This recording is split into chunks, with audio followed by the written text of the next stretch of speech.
Ndabaramukije amahoro mwebwe bakunzi ba televiziyo yacu kaze muri ano makuru mu Kirundi tuyahera kuri zimwe mu ngingo nkuru ziyagize inama nkuru y'igihugu iraba ivyo kumenyesha amakuru sense ishikiriza ko igiye kugwiza ivy'inyigisho ku biraba imvugo zibibugwanko urongoye urwo rwego agasaba abamenyesha amakuru bakora ibiganiro vy'ikibiriraho kuhagabira kurusha na cane muri iki gihe hegereje amatora kuko kenshi ngo ariho izo mvugo zica ibiharuro mfatirwa ko vy'imfata kibanza vyavuye muri rusansu miheruka ngo bizomenyekana imbere y'uko n'umwaka urangira vyashikijwe kuri wa gatanu n'umuyobozi mukuru w'ikigo c'igihugu kiraba ibiharuro mfatirwa ko yanamenyesheje ko abafashanya na leta babwirizwa kwisunga ibiharuro bizova muri iyo rusansuma yerutse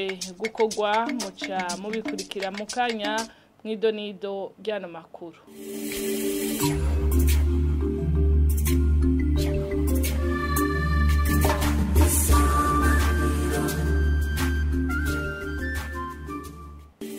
Dasubiye kubaramutsa nari mpejeje kwibabwira ngo abamenyesha makuru cane abakora ibiganiro vy'ikibiriraho bategerezwa kuhagabira kuko kenshi hacamwo imvugo zibibugwanko nimenyeshwa n'urongoye inama nkuru y'igihugu ijeje kumenyesha amakuru sense aho anamenyesha yuko hagiye kugwizwa inyigisho kubamenyesha amakuru bakora ivyo biganiro kuko vyibonekeje mu cigwa ko izo mvugo zibaho. Turazi neza yuko abamenyesha amakuru basanze bakora ibikorwa vyiza byo guteza imbere igihugu rero twasaba duti umwanya wo gushikiriza amajambo nkayo waramaze kurengana ubu amajambo akenewe n'amajambo yo guhamagarira abantu kwiteza imbere no kubana neza. Amategeko yose arasaba ko umenyesha amakuru yokora yisunga amategeko yaba abanyenage nk'umugabo wiwe canke agenga igihugu. Ico gituma rero kuko ibijanye n'ayo majambo y'inzankano canke yo gucanisha nk'abantu sikosa risanzwe bisigura yuko rero urikoze arashobora ahanwa rero n'amategeko menshi habaye kumenyesha amakuru canke amategeko agenga igihugu c'Uburundi. Rero kubijanye n'ibyo byo kuruhuka harafise imbuga ngurukana bimenyi dusanzwe tuzi muri sense basanze bariyandikije muri sense iyo bibaye turabatuma tukababarira yuko ivyo bintu babifuta abandi turabahimiriza duti umuntu afise kimenyesha amakuru naze bimenyeshe muri sense kuko biranamukingira kubera ashaka kunyegeza muri sense mugabo ugasanga abandi bamumenye kandi adafise ya karata kumenyesha amakuru azofatwa ku makosa menshi kiretse ko azobafashe kuko ariko arakora atagira ikarata azofatwa kandi yuko yashikirije inkuru icanishamwe amajambo nkayo abinzankano ateranya abantu akunda guca mu bya biganiro vy'ikibiriraho aho abantu batelefona bakavuga ibintu. Rero ngaho muri ico gihe turavuga duti abamenyesha amakuru bagiramwe n'ivyo biganiro bakwiye kuba maso iyo wumvise yuko umutumire canke uwo muntu telefonye ariko akujana yutagomba kuja uramugarura iyo vyase ugacumwaka uburenganzira bwo kubandanya mvuga kuko abari ntaco bariko aravuga ntaco bavyunganira canke ngo vyungura umuntu vyungura umwene gihugu. Ico gituma ngaho onye muri ico gihe umenyesha amakuru ategerezwa kuba maso akumva yuko afise uruhara ntangere kugira ngo ico kiganiro kigende neza. Ariko turategekanya kandi yuko tuzotanga inyigisho kuri abantu bagiramwe n'ivyo biganiro kandi turahimiriza abatwara ibimenyesha amakuru yuko ibiganiro nk'ivyo n'ibiganiro bihambaye bisaba ubwenge. Turabasaba duti ntibakwiye kubiha umumenyesha amakuru wari we wese n'utanguye akazi no munsi canke amazindwi bakwiye kubiha umumenyesha amakuru afise vy'ukuri ubumenyi bukwiye bwo gushobora gukora muri ico kiganiro. Abashaka kwinjira mu rwego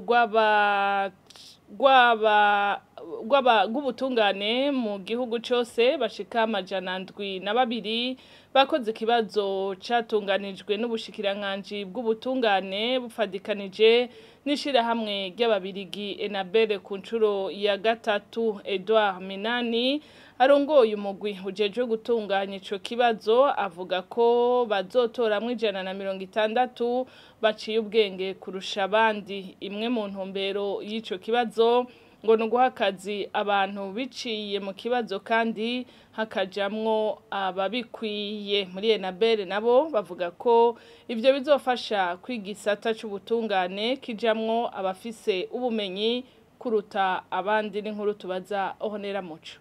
Abantu 102 muri 150 mu bari biyandikishije nibo bakoze ikibazo kuri wa gatandatu cyo kwinjira mu rwego rw'ubutungane. Abari barabwa n'ico kibazo ndabadashikana imyaka 40 bafise impamya bushobozi yo muri kaminuza ihera kuri bac kuduga. Edouard Minani arongoye umugwi ujeje gutunganya ico kibazo amenyesha ko ico kibazo catanguye gukorwa mu mwaka wa 2014 gikorwa kandi ku ncuro ya kabiri mu mwaka wa 2015 gisubira gukorwa kuri wa gatandatu ku ncuro ya gatatu. Akamenyesha ko muri abo bakoze ikibazo hazotogwa 160 hisunzwe amanota meza bazoba bafise. Hariho ibwiza ry'umukuru w'igihugu cyo mu 2023 rishaka ikigo kijejwe kwigisha abakozi bwo mu bushikira bw'ubutungane riravuga neza ingene abantu binjira mu kazi k'ubushikira bw'ubutungane ko akora ikibazo hanyuma bakaraba yuko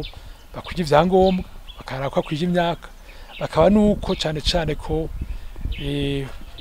bwoko bwose bwaserukiye bakaraba nuko ibitsina birimo. Iki kibazo cyarakoreshejwe ubwa mbere mu bushikira bw'ubutungane mu mwaka wa 2014 hanyuma kagusha mu 2015 ariko muribuka yuko nk'abarundi 2015 habaye ingorane mu gihugu abanza gukiza igihugu mbere ukabandanya ibindi vy'ibibazo. Rero turasubiye ino bikibazo ni ntumbero novuga nka zibiri. Ubwa mbere ukora yuko uje gutungana buri mu gihe bamaze igihe batinyiza abakozi bashasha. Rero barakeneye abakozi bashasha basubira ariko barasaza murazi yuko kujya binjira ku mwaka no kuja gupasura nico kimwe ku mwaka barapasura. Aho rero hariho harse ibihengere vyinshi hanyuma rero abagenda mu bundi buzi ukonda ababusubirira. Ikindi cya kabiri nuko abashaka yuko bijya vyahora bavuga ngo binjiza abantu ugasaba umuntu ko azina naka ko arinjira.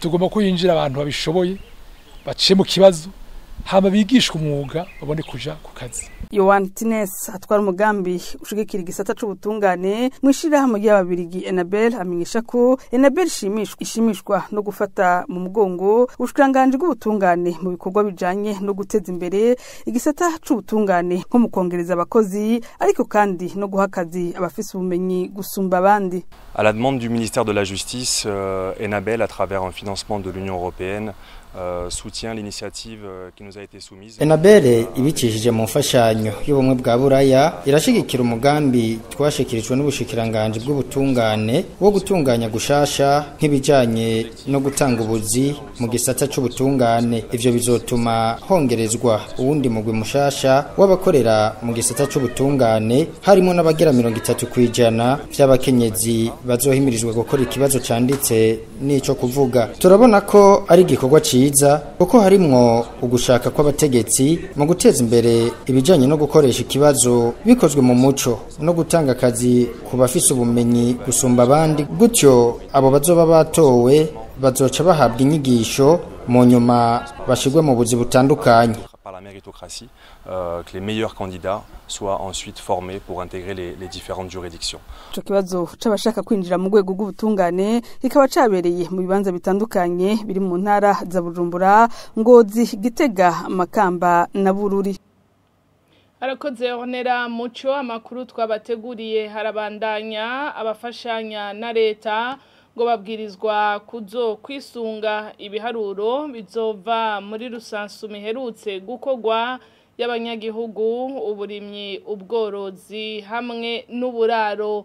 Vyashikirijwe kuri uyu wa gatanu n'umukuru w'ikigo c'igihugu kiraba ibiharuro mfatirwa ko mu gihe hariko harasozerwa ukwezi kwahariwe mwene ivyo biharuro ku nshuro ya 13. Nicola Ndayishimiye yaramenyesheje ko ibiharuro mfatirwa ko vy'imfata kibanza byavuye muri rusansume iheruka ngo bizoba vyamenyekanye imbere yuko uno mwaka urangira. Ibiharuro vyibanze tuzobisohora imbere yuko uno mwaka uhera. Muzogume mwiteze tuzuriko turabikora, abahinga ubu bari mu ruganda Igitega kugira ngo barabe ko ivya mbere tubisohora tuce tubishikiriza kwa rwego rw'igihugu rujejwe gutanga intumbero y'ingene ibikorwa vya rusansuma bitegezwa gukorwa. Murazi yuko ibiharuro dutororokanya ari byo bifasha mu gutunganya imigambi y'iterambere. Muravye yambona kazoza igihugu kizoba cifashe mu mwaka w'2040 giteye imbere mu mwaka w'2060, murabona yuko hari amahangiro. Ayo mahangiro rero ni twebwe dutegeza kwerekana ingene ayo mahangiro ariko novuga ingene turiko turayashikira, kubera baravuga ati nimba mu mwaka w'2040 ubutunzi bw'igihugu buzoba bungana uku, ivyo byose ni twebwe dutegeza kubishira habona. No kuvuga yuko bifasha mu bategura imigambi yose y'iterambere y'igihugu cyacu cy'u Burundi. Abafasha rero ico ndababwira ni nuko ivyo bafasha botegerezwa umwe mu gisata aza gufashamo yotegerezwa kwisunga ibiharuro kugira ngo ivyo aje gufashamwo bishobore kugirira akamaro abene gihugu. Ikindi nuko bobandanya bashigikirana n'ibisata bitandukanye bitororokanye ibiharuro kugira ngo ivyo vyose baba bashaka bishobore gukorwa, ivyo biharuro babironke hama batunganye imigambi neza. Bamwe mu bafise ibibanza mu kigwati citiriwe Nkurunziza City kiri ku mutumba Gatete ni muri komine n'intara ya Rumonge barasaba ishirahamwe Ciko risanura ibarabara ry'igihugu nimero 3 mu gice caryo ca Rumonge Nyanzarake kubasubiza ibibanza vyabo. Bavuga ko iryo shirahamwe gihaye kuranguriramwo imigambi ata amasezerano bafitaniye. Ni nyuma y'ukwezi bandikiye iryo shirahamwe ntibaronke inyishu ariko rikabandanya ibikorwa.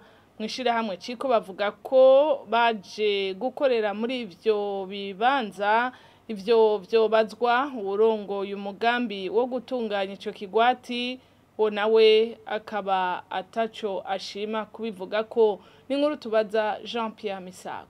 Mwikete ryo kwa 2023 Gitugutu uyu mwaka turimwo bandikishira hamwe Ciko risubira mwibarabara ry'igihugu nimero 3 mu gice caryo ca Rumonge Nyanzarake. Abavuga ko ari bene bibanza iryo shira hamwe ririko rirundamwe amabuye amenaguye mu kigwati Nkurunziza City bagiriza iryo shira hamwe ko ryihaye ibibanza vyabo batabimenyeshejwe ata n'amasezerano bagiriraniye. Iryo shira hamwe rironona ivyarimwo bigizwe n'imyumbati, amabuye, amatafari, imishinge bataramenya n'irengero ryavyo, rirandura n'uburimbi. Inyuma y'ukwezi atanyishu bahabwa ariko kuharunda amabuye amenaguye vyo bibandanya, abanditse uwo wandiko bo basaba gusubizwa ibibanza vyabo mu rutonde hamwe n'ivyarimwo vyose kugira ngo bashobore kuharangurira imirimo bahageneye. Tubajije igituma babandanya kuhakorera naho bene amatongo basaba gusubizwa ibibanza vyabo uko babisanze, mwishirahamwe Ciko bishura ko ivyo vyobazwa Benjamin Bikorimana arongoye umugambi wo gutunganya ico kigwati. Kuri ico kibazo Benjamin Bikorimana ntacashima kukivuga ko, ariko ku kibazo c'icatumye anabuza n'abandi bahafise ibibanza kubandanya babirimamwo nk'uko bahora mu kurindira ko ivyo gutunganya ico kigwati birangira, Benjamin Bikorimana yishura ko atabwo ari ndimo ko ari kigwati kigitunganywa. Kurima ibigori n'imyumbati navyo akavuga ko bitojana no gutunganya ikigwati. Akoze mugenzi wacu Jean Pierre Misago ni na hano duciye dusozerera no makuru twari twabateguriye ndabashimire kuba mwadukurikiye ndabifuriza kubandanya muhimbagwa n'ibiganiro byacu.